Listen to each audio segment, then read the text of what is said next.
Thank you, Senator. We've had a lot of talk about what to do with Social Security. I think you made a clear statement. No one wants to cut benefits. Let's go to the other end to make it solvent. What do you do? Talk about the impact. How much would we need to keep it solvent for as far out as you can see? Because it does actuarially go broke here before we know it. It's 2034, I think. Is that? Yes, sir. Yeah. Yes, sir. So be specific on what it's going to take to make it solvent. And when I said yes, sir, let me be very clear. It's not projected to go broke.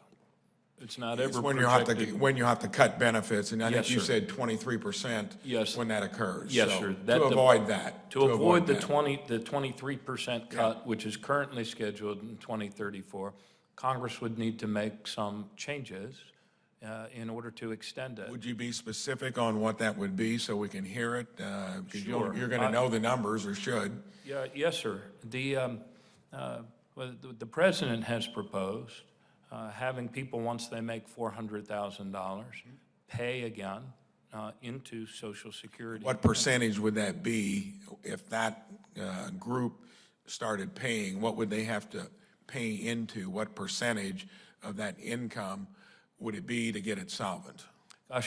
Senator, I came here mostly prepared to talk about the customer service things. Yep. So, well, you can get back to me on that. And then is Sure. there any other tool in addition to just paying more into the system? I tell you, one of your colleagues, Senator Cassidy from Louisiana, talks about different dials on the actuarial stuff, and I'm certainly willing to dive deep and go into that with any member that wants to. The person better able to do that is our actuary, Steve Goss. And but anyway, back to the call of your question.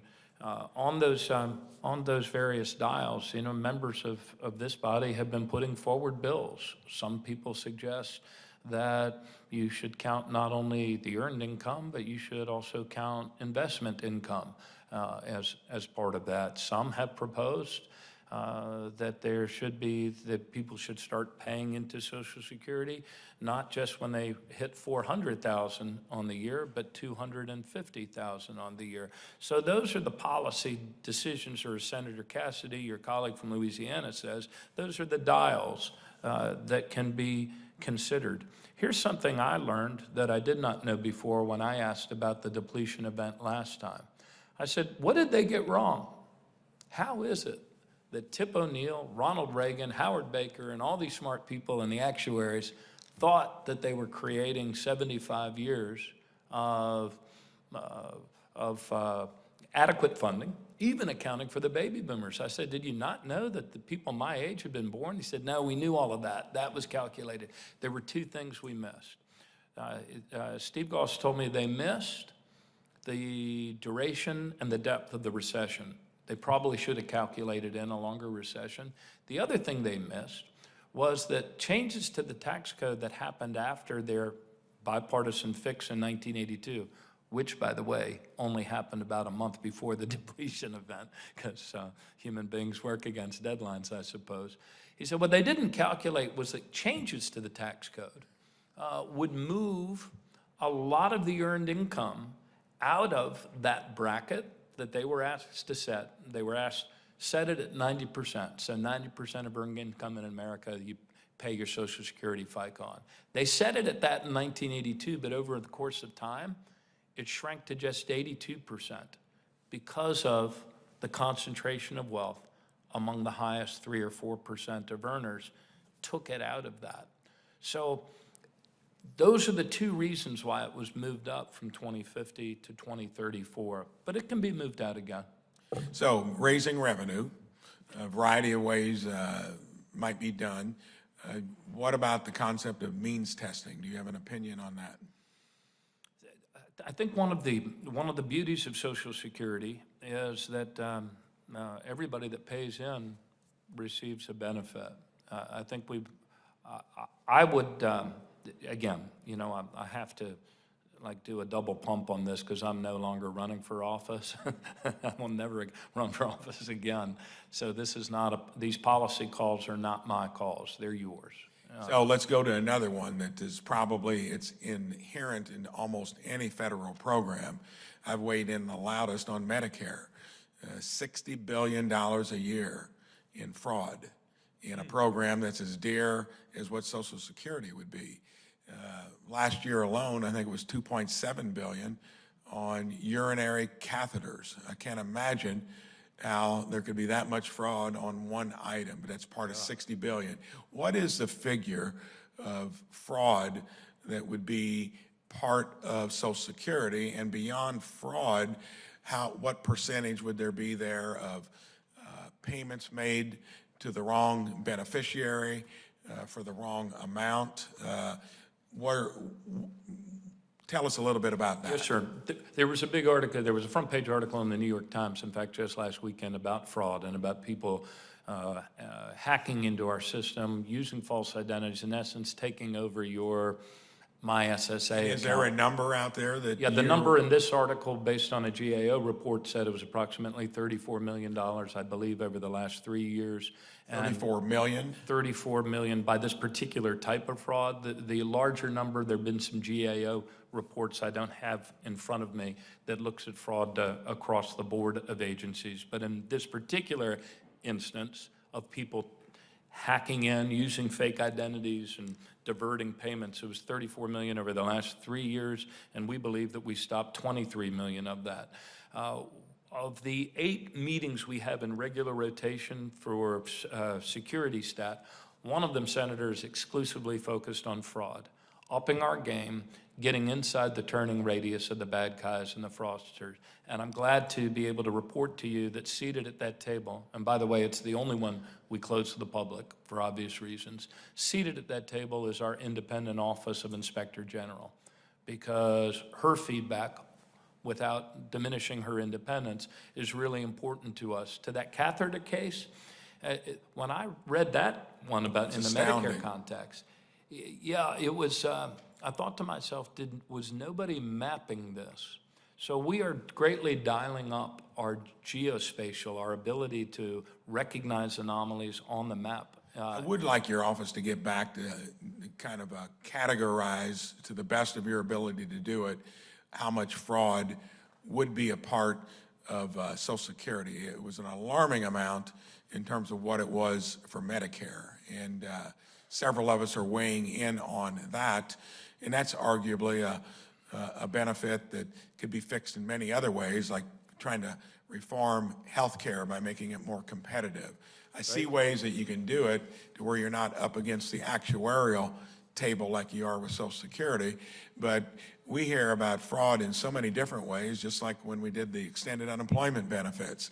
Somehow you have reports of 50 billion to 150 billion being swiped in a special program. We can't take that here when we're running now $2 trillion deficits. So, and Social Security is the biggest program we got out there. Yes, sir. I will be glad to get back to you with an overview. I was flipping through my folder here to the last fraud stat, but I will be glad to get back to you with kind of a high-level view of what the most common types of fraud is and the amount that we believe we're losing because of it. I ran a business for 37 years, and if we ever had any kind of irregularities that would have been in the category of what you hear here, I mean, somebody gets fired, you either fix it immediately, but mostly there would have been some type of awareness that you couldn't do it in the first place. And if it does get to be part and parcel of a company, you know, they pay the price big time. And not to mention there might be liability involved to boot. Here was something that struck me. It was on e-signatures, which is an efficiency tool. You can do it almost in anything. It was part of a Biden directive shortly after he got elected, which would have been in 21. Chairman Casey and I had to write a letter to the Social Security Administration. We did that back on December 13th. And ironically, we did hear today from the Social Security Administration. It wasn't ironic, it was causal. Okay, so stuff like that, that's low-hanging fruit. And I imagine being a governor, I know for me, coming from the real world of running a business, some of this stuff is just astounding that it can happen. And your general opinion, why aren't we being alert to stuff that would get caught in a split second in other places, state governments, the private sector? How can we be in a place where, like for Medicare, for instance, you can have a figure of 60 billion in fraud? And I know billions are now kind of chump change, but that's still a big figure. That's a huge figure. Let me say on the letter, I apologize for the amount of time that it took to get back to you on e-signature. Social Security has been a bit behind in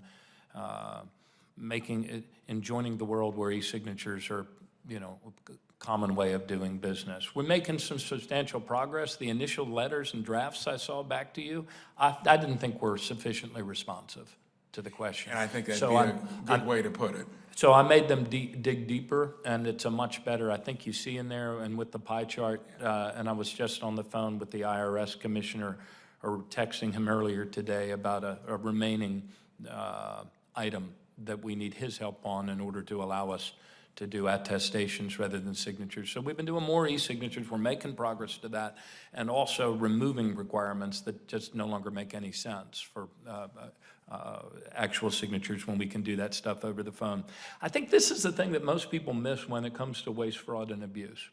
I remember after the attacks of 9/11, I was talking to a national security professional about how we miss things.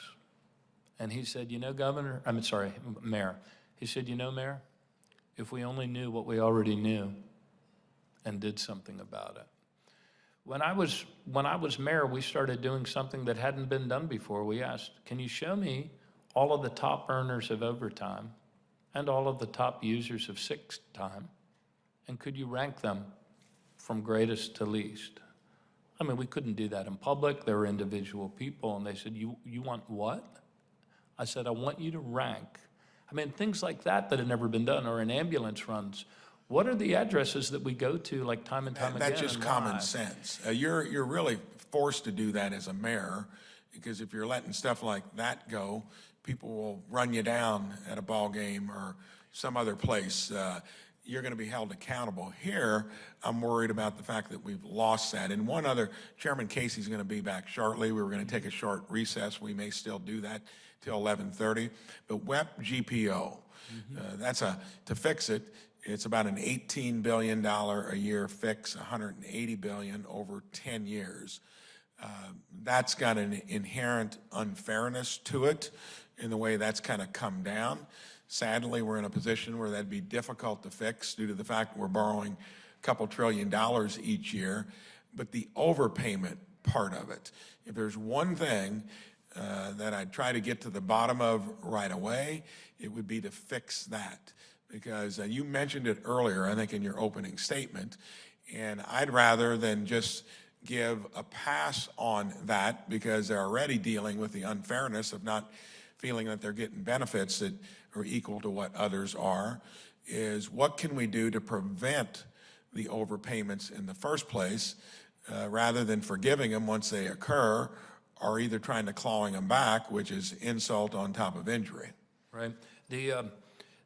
We've done a lot of unpacking of this to figure out what the leading causes are, both in Title 16 SSI, where it's, the leading cause is the financial accounts, wages, in-kind support and maintenance. In Title II, the retirees and disabled, it's relationship and dependency is the leading cause.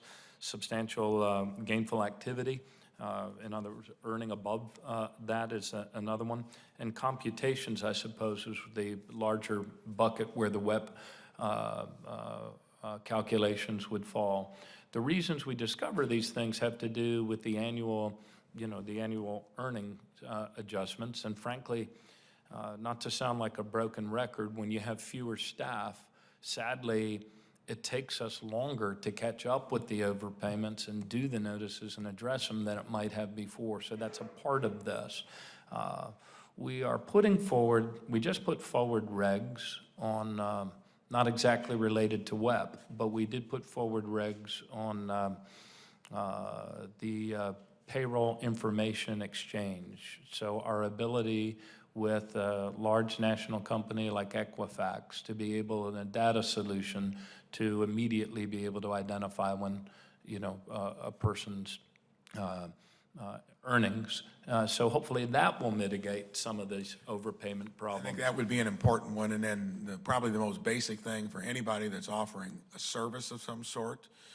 I know in our business, if a phone call went over a minute, we felt that was a phone call maybe lost to a competitor. Since there's not competition in this case, if you got the cost up to, I think you said 1.2% from where it is currently, what would that do in terms of fixing hold time? Because that is probably the most symbolic feature of dysfunctional government, is when you're having to burn a half an hour to just have a phone conversation. Yes, sir. We believe that with the president's budget of $15.4 billion, we believe that we can reduce our 800 number, that wait time, by 20 minutes. I believe that we could get it down even further. In fact, in the little 4-pager I provided with you, we believe that if we were able to operate again like we always had before 2018 at 1.2% overhead, we could get that down to 5 minutes. In the field offices, it is 3 to 5 minutes, if you can find the field office or your nearest field office phone. But on the 800 number, if we were able to operate on 1.2%, we believe we could get that wait time down to 5 minutes. And in the real world, that standard would be whenever you're over a minute, the call goes somewhere else. And in our case, it would be to a competitor where you pay that ultimate price. That's why you figure out how not to let that happen. So government, you know where it's gone to.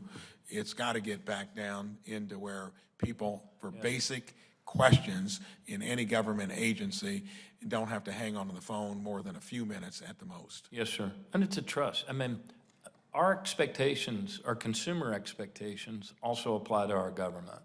And if we can't do the basics of answering the phone, it's hard for people to trust us on larger things like their retirement or the solvency fix that you all have to do in a bipartisan way.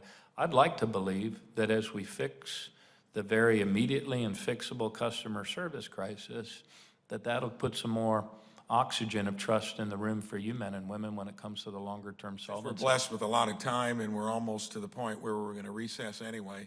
I'm going to venture on to a different subject. Mayor, governor, you know how it works in jobs like that. Currently, our biggest issue is not just Social Security, it's Medicare, it's Medicaid. It's the fact that we're borrowing 30 cents on every dollar that we spend currently. We've never in the history of the country raised more than roughly 18% of our GDP in federal revenues. High tax rates, you flush a little more into the Treasury, economic growth goes down a little bit. Cut taxes, you take a little bit away from the Treasury, economic growth goes up. Given the fact that we've got 50 years of data that this place can't pay for more than 18% of itself of the GDP, and we're currently at 25%, what kind of confidence does that give you that the entirety of it, with Social Security at the centerpiece, is going to be there for future generations?